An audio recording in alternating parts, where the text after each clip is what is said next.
आप दोनों का तलाक फाइनल हुआ। नहीं। मैं जानती हूँ आप क्या सोच रहे हैं। एमा, 50% शादियाँ टूट जाती हैं, तो इतना ड्रामा मत करो। गलत, ये परसेंटेज बहुत पुरानी है, अब 80% हो गया है। और वैसे मैं इसीलिए दुखी नहीं हूँ क्योंकि मेरे पेरेंट्स का तलाक हुआ है। मैं तो अच्छा रुको, ये थोड़ी आगे की बात है, मैं शुरुआत से शुरू करती हूँ। लेकिन आप इस वीडियो को लाइक करो और MSA को सब्सक्राइब। मेरा जन्म एक बहुत ही गरीब देश में हुआ, पर लकीली बिजनेस में मेरे पेरेंट्स जीनियस थे। उन्होंने जल्दी ही अपना एक बिजनेस खड़ा कर लिया, तो मुझे बाकी लोगों की तरह वैसी गरीबी से नहीं गुजरना पड़ा, बल्कि मैं तो मुंह में सोने का चम्मच लेके पैदा हुई थी। मॉम मुझसे प्यार करती, मेरा ख्याल रखती, पर डैड अक्सर काम से बाहर जाते तो हम में करीबी नहीं बढ़ी। और जब मैं 11 साल की थी, अचानक उन्होंने कहा कि उन्हें डिवोर्स चाहिए और वो US में रहने जा रहे हैं। और बस वो निकल भी गए, चाइल्ड सपोर्ट भी नहीं दिया उन्होंने। और सबसे ज्यादा बुरी बात, अपने साथ वो सारा पैसा और हमारी लाइफस्टाइल ले गए। धीरे धीरे मुझे उन सारी महंगी चीजों से हाथ धोना पड़ा जिसको लेके मैं बड़ी हुई थी। क्या मतलब कि हॉट डॉग खाते हैं पार्क में जाके? हम भिखारी थोड़ी हैं। क्या इसके बाद पार्क बेंच में सोने जाएंगे या न्यूज़पेपर को ब्लैंकेट बनाएंगे? बस कह रही हूँ कि घूमने के लिए हमेशा पैसे खर्चा करने की जरूरत नहीं, पर लगता है जरूरत थी। और उस वक्त मुझे एहसास हुआ मेरे असली दोस्त कोई थे ही नहीं। मैं पब्लिक स्कूल जाने लगी, जो बहुत बदबूदार और एम्बैरेसिंग था। क्या मुझे एक लो कैलोरी लॉबस्टर मिलेगा प्लीज? ओह हाँ महारानी जी, 1 सेकंड रुकिए। उप्स, लगता है वो खत्म हो गया है। मैश पोटैटोज और तला हुआ चिकन मिलता है मंडे को, याद रखना। ऐसा पहले कभी नहीं हुआ था, लेकिन धीरे धीरे मैं चीजें सीख गई और स्ट्रीट स्मार्ट बन गई। क्या आज सी फूड मिलेगा? मैश पोटैटो और तला हुआ चिकन मंडे को, स्वीट पी, याद रखना। जब तक मैंने हाई स्कूल से ग्रेजुएट किया, मैं एक स्ट्रॉन्ग दमदार लड़की बन गई थी और मुझसे कोई पंगे नहीं लेता था। US जाने के लिए फ्लाइट के टिकट के पैसे मैंने बचाए थे और अब बदला लेने को तैयार थी। डैडी, आ रही हूँ मैं। डैड यहाँ पर एक बड़ी सी रेस्टोरेंट चेन के मालिक थे, इसलिए उन्हें ढूंढना बड़ा आसान था। कुछ खास प्लान नहीं था, पर इतना जानती थी कि उनके करीब जाकर उनके बारे में कुछ इन्फॉर्मेशन निकालनी जो उनके खिलाफ यूज कर सकूं। हाँ, 99.9% यकीन था कि वो मुझे नहीं पहचानेंगे। मैंने फिर भी अपना पूरा हुलिया बदल लिया, रिस्क नहीं लेना था। हाँ, मैं एमिली हूँ। आप वेट्रेस की तलाश में हैं? हाँ, हमें जरूरत है। कुछ टाइम के लिए तुम्हें ट्राई करते हैं। और फिर मैं वहाँ काम करने लगी। अब भी कोई प्लान नहीं था मेरे पास, बस ये पता था कि इस सैलरी पे ना तो मुझे रिवेंज मिलेगा और ना ही चाइल्ड सपोर्ट। एक दिन जब मैं किचन में चम्मच साफ कर रही थी, मुझे केटी की रोने की आवाज आई जब वो किसी से फोन पे बात कर रही थी। उस पर कोई चिल्ला रहा था। बेचारी केटी, उसका पति एकदम पागल है। ये रोज की बात है क्या? वो उस पर चिल्ला क्यों रहा है? काम को लेकर ही शायद कोई बात होगी। आखिरकार वो बॉस जो है। वो बॉस है? मतलब? यप, ये उन्हीं की बीवी है। बीवी? उन्होंने दोबारा शादी कर ली? लगता है मैं बेहोश हो गई थी, क्योंकि जब मेरी आंख खुली तो मैं जमीन पर गिरी थी और कॉलिन मेरी नर्व्स चेक कर रहा था। अरे तुमने तो मुझे डरा दिया। क्या हुआ? मैंने कहा कि केटी बॉस की बीवी है और तुम बेहोश होकर नीचे गिर गई, तो तुम बताओगी कि क्या हुआ? ओह, शायद मैंने आज पानी ठीक से नहीं पिया और कुछ नहीं। Sure, okay. कॉलिन और मैं काफी करीबी दोस्त बन गए। एक तरह से वो मेरा गार्डियन एंजल बन गया था। तुम्हारे लंच में आज के लिए सारा न्यूट्रिशन है।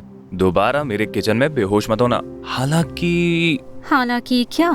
वेल, मैंने काफी टाइम से CPR किया नहीं है, शायद थोड़ी सी प्रैक्टिस करनी पड़ेगी। जानते हो ना, ये किस नहीं होती है। क्रीपी मत बनो तुम। एमिली, छी यार, ऐसा कैसे कह सकती हो तुम? मैं तो बस एक जिंदगी बचाने वाली टेक्निक को प्रैक्टिस करने की बात कर रहा था। हाँ, कॉलिन, तुम जानते हो ना कि तुम मुझे एक नॉर्मल इंसान की तरह डेट पर पूछ सकते हो। उस शाम जब मैं घर वापस जा रही थी, मेरे चेहरे पर एक बड़ी सी मुस्कान थी। फाइनली मेरा एक बॉयफ्रेंड था जो मुझे वाकई पसंद करता था। पर मुझे याद आया कि वो मुझे सच में नहीं जानता है। वो नहीं जानता था कि मेरा नाम एमा है या बॉस मेरे डैड हैं। अगले कुछ हफ्ते मैं मौका ढूंढती रही कि उसे सब सच बताऊं, पर सही समय मिल ही नहीं रहा था। एक दिन केटी ने बताया कि वो अपने घर पर एक पार्टी रख रहे हैं और उसके लिए उन्हें एक वेट्रेस की जरूरत है, और मैंने लपक के ये अपॉर्चुनिटी ले ली। बिंगो!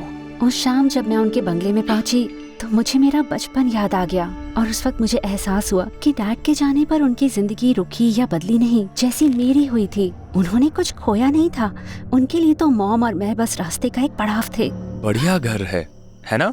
ओह हे, हाँ, वाकई है। जब हम अंदर गए तो केटी ने हमारा प्यार से स्वागत किया। वो बहुत प्यारी थी। घर पर भी ऐसा लग रहा था कि जैसे वो हमारी माँ ही हो। हमें लगा कि हम मेहमान हैं, नौकर नहीं। बच्चों, एमिली को अपना घर दिखाओ और उसका बैग लॉकर रूम में डालो। हे एमिली, मिलकर अच्छा लगा। हाय। वो मुझे अंदर ले गए और मुझे ऐसा लगा कि मेरी जिंदगी वो जी रहे हैं जो मुझसे छीन ली गई थी। कितना प्यारा घर है। ओह, काफी सारे कॉम्पिटिशन्स जीते हैं तुमने, मैथ्स और आर्ट्स के। तुम्हारी मॉम लेकर जाती है तुम्हें यहाँ पर? मॉम और डैड दोनों, वो कभी कोई कंपटीशन मिस नहीं करते। ओह, डैड भी? अच्छी बात है। मेरे डैड मुझे कभी नहीं ले जाते थे। माफ करना एमिली, वो जरूर बिजी रहे होंगे। डैड भी कभी कभी बिजी होते हैं, पर वो हमेशा कुछ न कुछ अच्छा करते हैं। तो वो जानते थे कि अच्छे डैड कैसे बनते हैं। इन बच्चों में ऐसा क्या था जो मुझ में नहीं? वो मुझसे ऐसे प्यार क्यों नहीं कर सकते थे? लॉकर रूम में मैं अकेले बैठी थी, दीवार को घूरते हुए डैड के साथ बिताए हर पल को याद कर रही थी कि तभी कॉलिन वहाँ आया और अचानक मैं फूट फूट के रोने लगी। एमिली, क्या हुआ? कॉलिन, मुझे तुम्हें कुछ बताना है।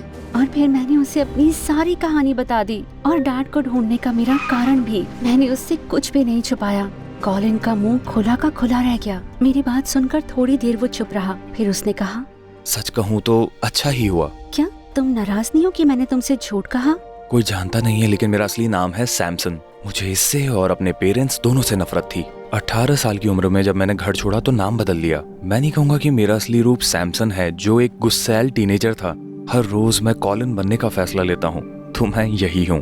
उसकी बात बिल्कुल सही थी। मेरा अस्तित्व मेरे खुद के लिए फैसलों से है। जानती हो क्या, उनके साथ जो भी बुरा हो सकता है होना चाहिए। मैं तुम्हारे साथ हूँ। पार्टी के दौरान मौका देखकर मैं चुपके से डैड के ऑफिस में चली गई। मैं उनके खिलाफ कोई सबूत ढूंढना चाहती थी, तो मैंने पहले अपने आप को उनके रूम से वाकिफ किया और चली गई। क्योंकि ये हॉलिडे सीजन था, उनके घर पर कई पार्टियां होती और मुझे ऐसे मौके कई बार मिले। मैंने देखा कि उनके ऑफिस में एक सेफ था, तो जितनी बार मैं वहाँ जाती उसे खोलने के लिए 4 डिजिट का हर कॉम्बिनेशन ट्राई करती। उनके बच्चों का बर्थडे, उनकी बीवी का, उनका खुद का, कुछ नहीं चल रहा था। लेकिन एक दिन मैंने ऐसे ही अपना बर्थडे डालकर देखा और लॉक खुल गया। वाह, ये तो सरप्राइज था। क्या वो अब भी मेरे बारे में सोचते हैं? शायद प्यार करते हैं मुझसे। एक सेकंड के लिए मुझे गिल्ट फील हुआ और मैं अपना प्लान छोड़ना चाहती थी, लेकिन फिर मुझे याद आया कि अगर वो मुझसे प्यार करते तो अब तक मुझे पहचान जाते थे। तो नहीं, उन्होंने मेरा बर्थडे इसीलिए यूज किया क्योंकि इसके बारे में ना तो कोई जानता है और ना ही सोचेगा। Thank you daddy. उसके अंदर मुझे दिखी बहुत सारे नोटों की गड्डियाँ। मन तो कर रहा था कि इन्हें लूं और भाग जाऊं घर, पर जानती थी कि ऐसा सिर्फ फिल्मों में होता है, तो मैं एक एक करके थोड़ा थोड़ा पैसा लेने लगी। और इस बात का मुझे जरा भी बुरा नहीं लगा। डैड सबके साथ बहुत बदतमीजी करते थे, अपनी बीवी के साथ भी। फिर एक दिन अचानक वो रेस्टोरेंट के अंदर आ गए।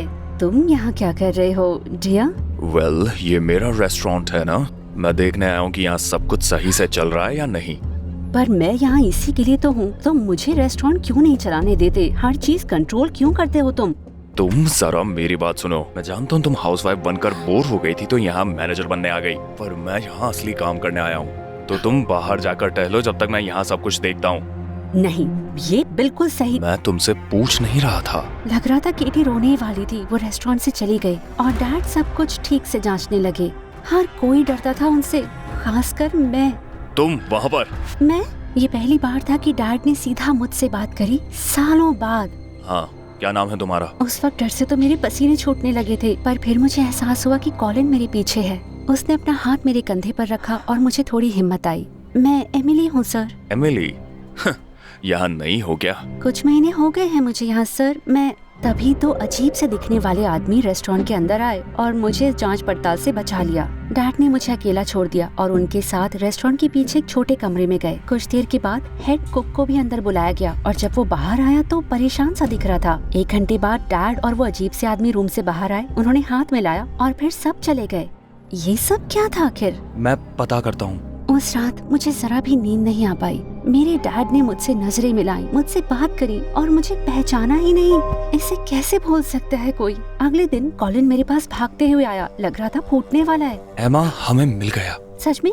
क्या मिला तुम्हें? कल ही उन्होंने डील पक्की करी है गैर कानूनी सी फूड लाने की। वो उन्हें डिशेस में इस्तेमाल करना चाहते हैं कस्टमर्स को बिना बताए। हेड शेफ और सू शेफ भी इसमें शामिल हैं। मैंने उनकी सारी बातें सुन ली। बिंगो, जानती थी वो कुछ बेकार काम करेंगे। उनका पर्दाफाश करने का कोई प्लान सोचना होगा। मैं उन्हें सबक सिखाना चाहती थी और ये भी देखना चाहती थी कि क्या दोबारा अपनी फैमिली को छोड़ेंगे जब चीजें उनके साथ मुश्किल होने लगे। पर एक दिन उनके बच्चे लंच पर आए और पूरे स्टाफ के लिए वो गिफ्ट्स लाए थे। मेरा गिफ्ट था मेरी एक स्पेशल ड्राइंग, किसी और को नहीं मिली थी। ओह, ये थैंक यू, बहुत प्यारी है।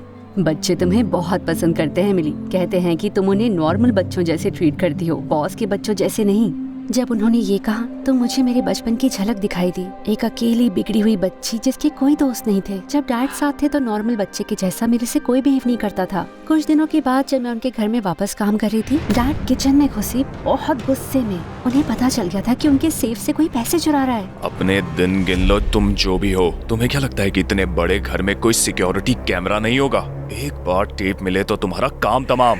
OMG, security cameras. मेरा चेहरा हरा पड़ गया, लग रहा था मैं उल्टी ही कर दूंगी। तुम्हें क्या हो गया है? मेरे किचन में उल्टी करने की हिम्मत मत करना। मैं थोड़ी बीमार हूँ सर। कितनी बार आई हो तुम मेरे घर में? मैं ज्यादा नहीं। शायद तुम ही मेरे स्टडी रूम में चली गई। तुम ही ने पैसे लिए हैं, जवाब दो। Excuse me sir. बस करो इस बेचारी को परेशान करना। ये ऐसा नहीं कर सकती। इतने यकीन से कैसे कह सकती हो? क्योंकि मैंने हजारों बार इसे अपने कमरे से चीजें लाने के लिए कहा है और इसने एक बार भी मेरे गहने या कपड़े नहीं छुए। तो अगर इसे चोरी करनी होती तो अब तक 100 चीजें चुरा भी चुकी होती। हर कोई कंफ्यूजन से हम तीनों को देख रहा था, पर मेरे जितना कंफ्यूज्ड कोई नहीं था। केटी की कही हर बात झूठी थी। वो मेरा बचाव क्यों कर रही थी? केटी, इस तरह के लोगों पर इतना तरस मत खाया करो। मैं टेप्स के आने का इंतजार कर रहा हूँ। इस तरह के लोगों? ये बात मेरे दिमाग में गूंजती ही रही। मन तो कर रहा था बोल दूं, आपकी बेटी हूँ मैं, आपका अपना खून डैड। पर मैंने कुछ नहीं बोला। सह ली मैंने वो बेइज्जती। पर उस रेस्टोरेंट में मैं दोबारा नहीं गई। केटी को मैंने मैसेज कर दिया कि मैं वहाँ काम नहीं कर सकती। काफी पैसे चुरा चुकी थी मैं, लेकिन मेरा बदला अभी तक पूरा नहीं हुआ था। कॉलिन ने कुक के ऑफिस से कुछ रसीदों की फोटो ली थी और ये सबूत काफी था डैड की गैर कानूनी सी फूड की खरीदारी का। मैं सबको ये बात बता के उन्हें बर्बाद कर सकती थी और इसमें मजा भी आएगा मुझे।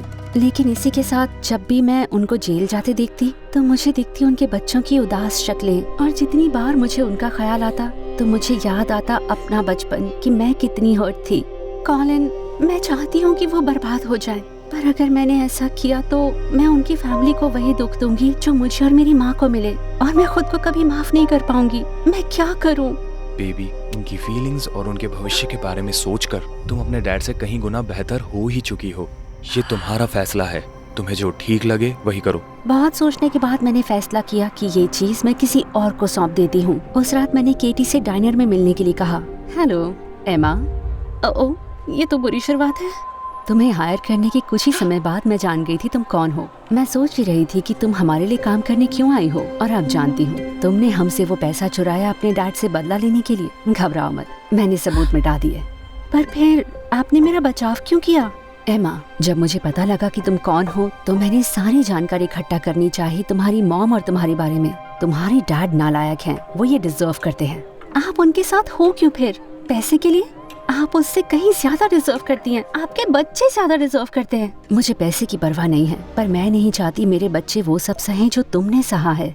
मैं उनके बड़े होने का इंतजार करना चाहती हूँ तलाक लेने के पहले। वो एक अच्छा पति या पार्टनर नहीं है, लेकिन मना नहीं कर सकती कि बच्चों के लिए वो अच्छा पिता है। मैं समझती हूँ, लेकिन अगर आपका मन बदले तो ये लीजिए, इस जानकारी के साथ जो करना कीजिए। केटी हैरान हो गई जब उसे एहसास हुआ कि मैंने उसे डैड के खिलाफ सबूत दिया है। मुझे इसके बारे में पता नहीं था। थैंक्स एमा। कुछ महीनों बाद मैंने न्यूज में देखा कि डैड जेल चले गए थे और उनके रेस्टोरेंट का लाइसेंस भी छिन गया था क्योंकि वो इलीगल जानवर इंपोर्ट कर रहे थे। और उसी दिन मुझे केटी का मैसेज भी आया। थैंक यू एमा, इसकी जरूरत थी मुझे।